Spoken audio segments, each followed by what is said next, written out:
Si j'ose utiliser le terme de lâcher prise et s'abandonner, comme dit l'Écriture, hein, mais on ne le fait pas si on n'a pas confiance. C'est vrai. Hein. Et en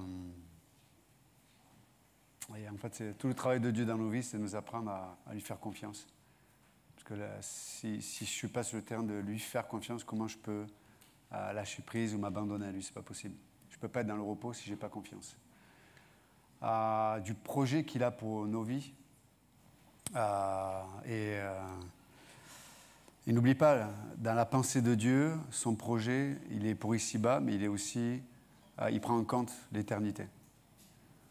Et voilà, que Dieu nous aide à aussi avoir ce regard sur notre propre existence. C'est même, comme David dit, il dit, mais apprends-moi à bien compter les jours de ma vie, quoi. Sur terre, parce que ça va dessiner la vie que j'aurai après, qui sera plus longue, beaucoup plus longue. Et donc voilà, que Dieu nous ouvre les yeux sur cette réalité. Et c'est vraiment que c'est un défi, parce qu'il y a un rideau qui nous sépare entre la temporalité, la vie ici-bas, et il y a comme un épais voile qui fait qu'on entend ce que la Bible dit, mais on a du mal à se projeter sur ce qu'il y a derrière. Et pour autant, c'est une réalité. On a reçu la vie éternelle. Celui qui a donné son cœur au Christ, celui qui a mis sa confiance en Jésus-Christ, celui qui croit que, voilà, on est ce grain de sable, mais pour autant, la croix, elle est là. La croix, parce qu'une fois, elle était là. Donc je suis obligé. Ce que Christ a fait à la croix est suffisant. Suffisant pour enlever le grain de sable qui est le péché. Et vous savez que les conséquences du péché, parce qu'il y en a qui disent, ouais, les non-croyants peuvent dire, mais moi, je ne crois pas en Dieu, je sais que je ne suis pas parfait. Mais moi, je peux te dire, la Bible dit que le péché existe, et la preuve, c'est que la Bible dit que le salaire, les conséquences du péché, c'est la mort. Que tu crois ou que tu ne crois pas, tu vas devoir rencontrer les conséquences du péché. Ça, c'est la preuve que ce que la Bible dit est vrai. La mort, elle est là, elle sera la réalité de tous et de toutes. Et mais gloire à Dieu, comme la croix a eu la victoire sur le péché. Par la croix, Christ a aussi la victoire sur la mort. C'est pas merveilleux, ça? Donc, quand il dit on a reçu la vie éternelle, c'est qu'on a reçu la vie éternelle. Wow. Voilà, c'est juste quand on passe de cette vie à l'autre, voilà, c'est comme quand vous allez voyager des fois, vous êtes stressé, vous allez dans un pays où vous n'êtes jamais allé, tu prépares tes affaires, tu prépares tout, mais tu n'es jamais allé dans le pays. Tu stresses, tu dis comment ça se passait le voyage, machin, etc. C'est pareil là. La destination, on le sait qu'elle est vraie, Dieu nous l'a décrit, mais on n'y est jamais allé, mais elle est réelle. Donc on flippe un peu du voyage, mais ça va bien se passer. La destination, elle est assurée. D'accord? Il n'y aura pas de grève de compagnie aérienne, il n'y aura pas de... Donc c'est vraiment important. On a cette espérance. C'est extraordinaire. Donc, et c'est pour ça que Paul dit dans 1 Corinthiens 15, « Ô mort, où est ton aiguillon ?» Jusqu'à présent, tu me manipulais. Le diable me manipulait à cause de la mort. Et c'est quand tu as peur de la mort, ben, tu veux profiter un maximum de la vie. C'est la palisse, d'accord?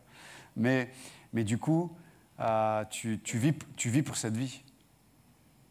Donc il y a des choses que tu ne vas pas accepter, des choses que tu ne voudras pas perdre, tu dois t'enrichir ici-bas, etc., etc. Mais toutes ces choses, toutes ces richesses intellectuelles, culturelles, matérielles, la Bible dit qu'elles vont passer. Elles vont passer. En ce moment, il y a maman de Michel qui est partie la semaine dernière. Michel Autain, notre frère, et il y a son frère aussi qui est là. On a fait les obsèques vendredi. Mais on a cette espérance, hein, Michel, hein, le témoignage que que Dieu a accompli avant que ta maman parte. C'est extraordinaire. Mais on a cette espérance. Bien sûr qu'on a le déchirement, le deuil de la séparation. On est des êtres humains on est ici, eux ils sont ailleurs. Donc il y a la séparation, mais c'est garanti. Dieu promet, ce que Dieu dit, il le fait. Ce que Dieu dit est la vérité. Et on sera dans sa présence avec ceux qui l'ont accepté. C'est pas tout le monde qui va au ciel, hein, entre parenthèses. Hein. C'est pas tout le monde. Dieu veut que tout le monde y aille, mais c'est pas tout le monde. Malheureusement. Le seul moyen d'y aller, c'est d'accepter la solution de Dieu, le chemin étroit, mais qui est sûr. C'est pour ça que Jésus lui-même dit « Je suis le chemin ». Il n'a pas dit « Je suis un chemin », « Je suis le chemin ». La vérité, il n'y en a pas plusieurs. Il y a plein de religions, il y a plein de philosophies, mais il n'y a qu'un seul chemin qui mène au Père. Je suis le chemin, la vérité et la vie. Nul ne peut venir au Père que par moi. Amen. Donc, ça c'est une réalité. Et donc, il n'y a pas d'autre message. Les religions nous disent il faut faire, comme tu disais, Pasteur Michel, il faut faire des œuvres, il faut faire des œuvres. Et Dieu dit, dans l'Évangile, c'est moi qui fais l'œuvre. Parce que ce qu'on devrait faire, que ce soit hier, aujourd'hui et demain, on sera toujours incapable de l'accomplir. C'est vrai ou pas? Incapable. Mais il a accompli. Et d'ailleurs, le Shabbat, le sabbat, c'est un jour de repos. Pourquoi? Parce que c'est le jour qui marque que tout ce qui a été fait avant a été accompli. Il n'y a plus rien à rajouter. Il n'y a plus rien à enlever. Tout est fait, tout est parfait. C'est pour ça que Dieu se repose de ses œuvres. Nous, on est dans le repos de Dieu, c'est qu'on est d'accord avec le fait que Dieu, tout ce qu'il a fait, il n'y a rien à rajouter, il n'y a rien à enlever. C'est pour ça qu'on est dans le repos. Vous voyez? Dans tout ce que je vis, dans tout ce que tu vis, la Bible, dans Hébreux 3 et 4, il parle du sabbat, du repos de Dieu. Mais dans tout ce que nous vivons, nous pouvons vivre le repos de Dieu. C'est-à-dire qu'il y a une provision que Dieu a déjà accomplie, que Dieu a déjà préparée. Et Dieu dit, saisis-toi de cette provision. Saisis-toi. Par contre, si tu vis dans ta justice propre, tu vas vivre avec ta provision à toi, qui ne sera pas suffisante. Et ta provision à toi, elle va te polluer. Et elle va polluer tout ce que tu vas toucher, tout ce que tu vas penser, tout ce que tu vas ressentir. Et en fait, tu vas vivre dans le poison de la malédiction qui se trouve dans la nature humaine. C'est pour ça que des fois, on vit des tristesses, on vit des angoisses, on vit des craintes, on vit de l'amertume, on vit de la colère, qui est juste le résultat de notre nature humaine avec sa provision qui est sous la malédiction. Et il n'y a pas d'espérance. Et on voit Caïn et Abel, qu'est-ce qui s'est passé? Le seul moyen de satisfaire cette justice ou cette injustice, c'est comme ça qu'il a perçu Caïn, le seul moyen de se soulager, c'était de tuer l'autre. Et je vous ai garanti, même dans l'Église, il y a des serial killers. Il y en a plein. Et un coup, c'est tel frère dans l'église, un coup, c'est telle sœur, un coup, c'est... Je ne dis pas qu'il n'y a pas de problème, qu'il ne faut pas résoudre les choses. Mais examine ton cœur. C'est quoi qui te motive? C'est la justice propre? Vous savez, des fois, on rend légitime notre justice propre parce qu'on a souffert. Si tu penses comme ça, tu vis un autre évangile. Mais ce n'est pas l'évangile de Dieu. Parce que si Dieu appliquait ce que toi tu appliques aux autres dans la situation, tu serais perdu, tu serais condamné. C'est pour ça que Jésus lui-même dit, mais celui qui ne fait pas miséricorde, je vais le priver de miséricorde ici-bas. Dieu ne plaisante pas avec ça. Encore une fois, je ne dis pas que des fois, il ne faut pas régler des problèmes, discuter, communiquer. Mais attention, si ta motivation est basée sur une justice propre, où tu ne fais pas miséricorde. Vous êtes avec moi? D'accord? Nous ne sommes pas à la place du juge, à moins que vous preniez pour Dieu. Ah, mais on rigole, mais combien de fois je me prends pour Dieu, moi?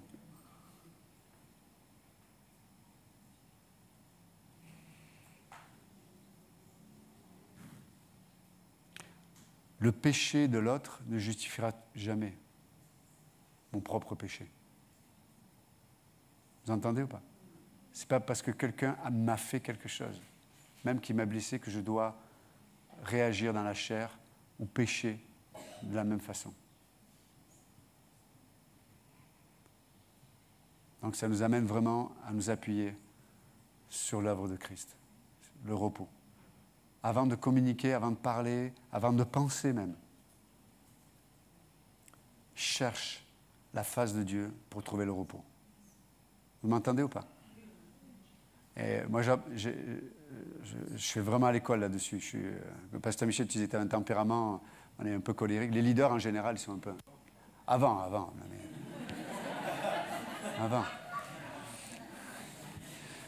Mais tu es en avance par rapport à moi. Mais moi, malheureusement, je ne suis pas là. Mais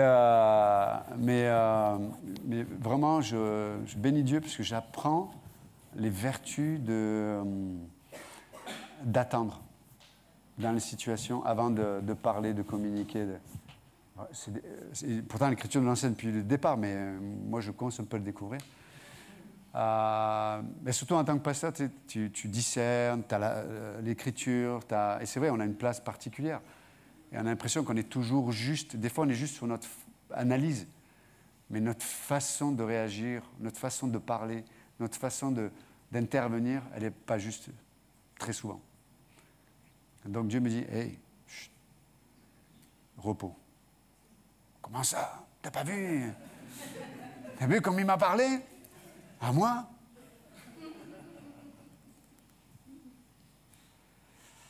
Repos. Le repos. Tellement important. Je bénis Dieu. J'en parlais à Pasteur Georges et récemment, je dis, mais j'ai béni Dieu. Il y a eu 2-3 situations.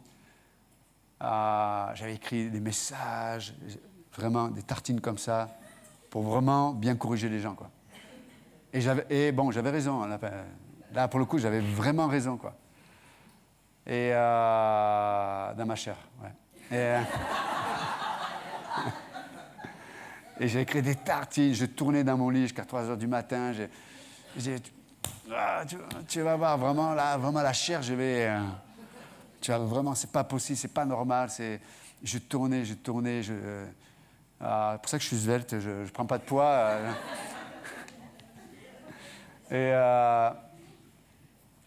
J'avais même un message que j'avais envoyé à Pasteur Georges à 1h du matin.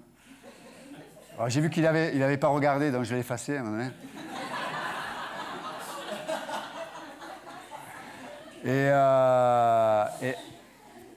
Et le lendemain matin, parce qu'après la nuit vient le matin, je bénissais Dieu, je dis merci Seigneur, tu m'as empêché d'envoyer ces messages. Et du coup, j'ai vu les gens à qui étaient destinés ces beaux messages. Et juste les écouter, je me suis dit, mais waouh, je les ai jugés, mais je ne savais pas ce qu'ils vivaient vraiment. Et même si je suis appelé peut-être à corriger certaines choses, Dieu donne toujours, crée une capacité dans la miséricorde pour corriger. Parce qu'il faut corriger. Vous comprenez, hein? Et la correction, elle est douloureuse, mais il faut corriger. Mais vous êtes d'accord avec moi, vous n'allez jamais accepter la correction de quelqu'un qui n'investit pas dans vos vies, non? Quelqu'un qui vous aime, quelqu'un qui dit « je suis là », quelqu'un qui est présent quand tu échoues. Si chaque fois que j'échouais, Dieu était sur moi, je serais mal barré. Hein. Mais souvent, quand j'échoue, il est là. il me relève. Et ça me donne une capacité que lorsqu'il me corrige, et il le fait souvent, je dis merci. Alors sur le coup, je ne dis pas merci, mais sur le coup, je me débat, sur le coup, je donne mes arguments, pourquoi, parce que j'ai toujours l'impression que Dieu attaque mon identité, quoi. Mais ce n'est pas qui je suis. Ma chair, mes mauvaises réactions, je dis non, mais arrête de te débattre, ne t'inquiète pas, je ne te disqualifie pas dans ton identité, parce que tu es en moi. Donc c'est extraordinaire, quoi. Mais voilà, mais je bénis Dieu d'apprendre cette bon, je ne dis pas que je maîtrise, mais je vois les vertus en tout cas. Mais il est vrai que des fois, répondre un peu, comme ça fait du bien, quoi. Ça soulage. Je vois que ça rigole beaucoup de gens s'identifient. Ok. Ok, il nous reste quelques minutes. On m'avait détourné du message. Il ne faut pas m'encourager comme ça, à parler. Ok, on lit quelques versets ensemble. On peut commencer au verset 5 du Proverbe chapitre 3. Confie-toi en l'Éternel de tout ton cœur et ne t'appuie pas sur ton intelligence. Reconnais-le dans toutes tes voies et c'est lui qui aplanira tes sentiers. Verset 7. Ne sois pas sage à tes propres yeux, crains l'Éternel. Écarte-toi du mal. Vous vous souvenez, on en a parlé la semaine dernière. Et le mal dont il est question là, vous vous souvenez, on avait dit que ça parle de couverture spirituelle. Vous savez, dans Jacques 3, quand l'apôtre Jacques parle de la langue, vous vous souvenez, le chapitre 3, ça parle de la langue, il dit que c'est l'un des plus petits membres chez l'être humain, mais c'est lui qui met le feu à des forêts, c'est lui qui divise, c'est lui qui sépare, c'est lui qui amène des souffrances énormes, c'est lui qui blesse, c'est lui... Avec la langue, tu peux peut-être même amener quelqu'un à se tuer physiquement. C'est énorme, le pouvoir de la langue. Et donc, juste après, il parle de la sagesse qui vient d'en haut. Dans ce même chapitre, il dit, mais la sagesse qui vient d'en haut, elle est paisible. Elle est, c'est quoi le terme que je cherche? Elle est pacifique, voilà. C'est un mot qui n'était pas dans mon vocabulaire. De là où je viens, moi, pacifique quoi? Je connais l'océan Pacifique, mais c'est comme un sketch. Nous, ce qu'on aime, c'est la bagarre. Voilà, c'est notre histoire. Mais en tout cas, il est pacifique, il est miséricordieux, etc., etc. Et ça parle vraiment d'une couverture qui représente l'œuvre accomplie, en fait. Et après, il décrit la sagesse qui vient d'en bas. Il dit, elle est charnelle, elle est naturelle, elle est diabolique. Waouh! La sagesse naturelle, elle est diabolique. C'est-à-dire, elle amène une couverture qui est spirituellement diabolique. Et vous vous souvenez, Pierre, quand il dit à Jésus, Jésus dit, mais il faut que j'aille à la croix et tout, il dit, mais hop, Jésus, assieds-toi, je vais t'enseigner. Il dit, mais tu n'iras pas à la croix, t'es merveilleux, et puis surtout, je suis là. Oui. Et Jésus, il lui dit, arrière de moi, Satan, car tes pensées sont celles des hommes, sagesse naturelle, et non celle qui vient de Dieu. Mais qu'est-ce qu'il dit d'abord? Arrière de moi, Satan. Pierre était couvert par une couverture, spirituellement parlant, diabolique, qui a donné une sagesse. Humainement parlant, il est irréprochable. Hein. Il ne veut pas que son ami meure. C'est pas beau, ça? C'est moralement parlant, on se lève tous, et pas pour Danette, mais on applaudit. Bravo, Pierre a vraiment... il est vraiment... tu vois, on chante tous, tu vois.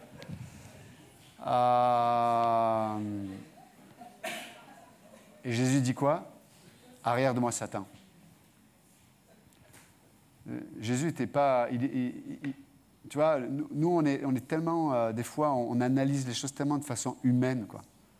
Morale, le bien, le mal, il est gentil. Et en plus, c'est difficile de corriger quelqu'un qui veut te faire du bien. Tu sais, il y a quelqu'un qui te vient, il te fait du bien, il te fait des trucs, il fait des choses pour toi, il est disponible, mais tu dois lui dire quelque chose qu'il ne va pas apprécier, quoi. C'est dur, quoi. Tu as à la limite, s'il ne te dit pas bonjour, il est un peu... tu as une mauvaise attitude, bon, tu veux le corriger, c'est bien même, tu vois. Et là, Pierre lui dit, mais non, non, tu n'iras pas à la croix. Non, non, tu n'iras pas. Wow. Parce que Jésus lui dit, arrière de moi, Satan. Wow. Incroyable. Dieu n'est pas sur la sphère de la moralité, le bien et le mal. Dieu nous adresse toujours sur une question de couverture spirituelle. Qui te couvre? Qui t'inspire? Et donc dans Jacques 3, il parle de couverture spirituelle. La sagesse d'en haut, elle amène la couverture. Il y a la miséricorde. Il y a l'esprit d'être pacifique, d'amener la paix dans les situations. De ne pas juger, dans Corinthiens 13. L'amour ne soupçonne pas le mal. Wow. Qui arrive à ne pas soupçonner le mal ici? À part Pablo, évidemment, bien sûr. Mais c'est le fils de ton père, donc... Pablo, c'est le fils de Pasteur Michel, pour ceux qui ne le connaissent pas. Mais de ne pas soupçonner le mal, c'est waouh! Waouh! Pourtant, c'est l'amour de Dieu ne soupçonne pas le mal. Wow. Donc, ça n'a rien à voir avec ce que j'ai prévu comme message, et je ne vais pas aborder ce que j'ai prévu, parce que c'est pas... Mais juste de dire que... Donc là, il dit, mais ne sois pas sage à tes propres yeux, crains l'Éternel, écarte-toi du mal.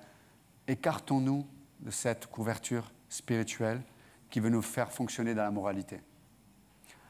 La moralité qui fait que tu vas analyser les choses sur ta justice propre. C'est quoi la justice propre? C'est ma propre idée de ce qui est bien, de ce qui est mal, ma propre idée de ce qui est juste et de ce qui est injuste. Vous êtes avec moi ou pas? Est-ce que la moralité est à jeter à la poubelle? Non, Dieu l'utilise, et c'est pour ça que Dieu a donné des lois, Dieu a donné des nations avec une autorité, la police, la justice, etc. Donc la moralité est bonne. Mais dans le royaume de Dieu, elle n'est pas première. Elle passe après. Vous êtes avec moi ou pas? Donc, et comme Dieu vous a introduit dans son royaume, il faut que tu fonctionnes d'abord sous la couverture spirituelle. Donc c'est tellement important. Et c'est pour ça que je disais, je le présentais, mais on est des serial killers même dans l'Église, c'est que combien de jugements on peut avoir sur les gens. Encore une fois, on se pose... lorsque quelqu'un nous fait du mal, on ne se pose même pas la question si c'est justifié ou pas. On souffre dans notre chair, moralement, psychologiquement, etc. Donc là, même pas on réfléchit, savoir, mais la Bible dit si. La Bible dit, tu dois te positionner sur le terrain de ma miséricorde. Vous savez, la miséricorde, c'est que Dieu ne donne pas à celui qui mériterait le jugement, il ne donne pas ce qu'il mériterait. Et vous savez que Dieu fait ça à chaque instant avec nous. Si Dieu, tu sais, comme le psalmiste il dit, mais Seigneur, si tu comptais mes fautes, qui pourrait subsister? Dans le repos de Dieu, parce que Christ, quand il est mort, c'est le septième jour, il était dans le repos, la mort, ça parle. C'est ça le sabbat aussi. Waouh. Il n'était plus dans cet aspect de compter les choses. Quand on est dans notre propre justice, on compte. C'est vrai ou pas? Je compte ce que la personne a fait, ce que la personne n'a pas fait, ce que la personne a dit, ce qu'elle n'a pas dit, est-ce qu'elle était présente, pas présente. On compte. Et après, on a tellement compté, que ça nous amène à cet adage qui dit, mais là, c'est la goutte qui fait déborder le vase. Mais avant que la goutte fasse déborder le vase, il y avait des choses peut-être à faire dans notre cœur, dans la miséricorde. Et vous savez, la miséricorde de Dieu, elle ne nous amène pas à faire la politique de l'autruche non plus. Elle nous amène à affronter dans la miséricorde les situations. Vous voyez? La miséricorde aussi, un point très important. Elle nous amène dans la couverture de Dieu, mais du coup, elle nous amène dans le temps de Dieu. Écoutez bien, c'est très important. Elle nous amène dans le temps de Dieu. Des fois, pour gérer des situations, et elles doivent être traitées dans les relations les uns avec les autres, dans un couple, dans des décisions importantes, il y a un aspect extrêmement important. Le temps de Dieu, ce n'est pas le temps des hommes. Et des fois, on traite une situation, tu sais, comme, vous vous souvenez, dans l'Apocalypse, tous ceux qui ont été persécutés, qui sont morts pour leur foi, ils disent à Dieu, mais combien de temps? Combien de temps tu vas attendre? Et Dieu dit, ce n'est pas le moment. Et nous, des fois, en tant que croyants, on voit des situations, des fois même dans l'Église, on peut se dire, mais combien de temps le pasteur, il va attendre avant de tirer des oreilles? Combien de temps? Non, le temps de Dieu. Des fois, si tu dis une chose, si tu fais une chose au moment où ce n'est pas le temps de Dieu, tu détruis tout ce que Dieu était en train de faire. Il y a le temps de Dieu. Et puis quand c'est le temps de Dieu, tu sais, parce que vous avez remarqué que Dieu faisait un chemin dans nos vies. Il y a des choses que hier on n'aurait jamais pu imaginer, ni vivre, ni penser, et Dieu, il fait un travail, il y a un cheminement dans notre cœur. Et on commence à accepter petit à petit ce que Dieu doit faire dans nos vies, ou dans la vie des gens qui sont autour de nous. Ça prend petit à petit, c'est le temps de Dieu. Mais ça, c'est la sagesse de Dieu qui nous permet de vivre dans le temps de Dieu, qui nous permet de vivre à la façon de Dieu. Donc c'est tellement important, juste pour vous encourager ce matin. OK? Donc, juste finir ce verset. Ne sois pas sage à tes propres yeux, crains l'Éternel. Alors, craindre l'Éternel, ça veut dire laisse-lui être celui qui te fait justice. C'est pas merveilleux, ça? OK. Wow. Et écarte-toi du mal. Fais attention. Si tu ne te places pas sous la justice de Dieu, tu vas te placer sur une couverture spirituelle qui n'est pas celle de Dieu. Tellement important. Seigneur, merci encore ce matin pour tout ce qu'on a entendu. Te bénissons et t'adorons. Voilà, merci parce que tu nous conduis. Voilà, je crois à ce que ton esprit voulait dire à l'Église ce matin à travers ce que disait Pasteur Michel. Et j'espère aussi ce que j'ai pu dire.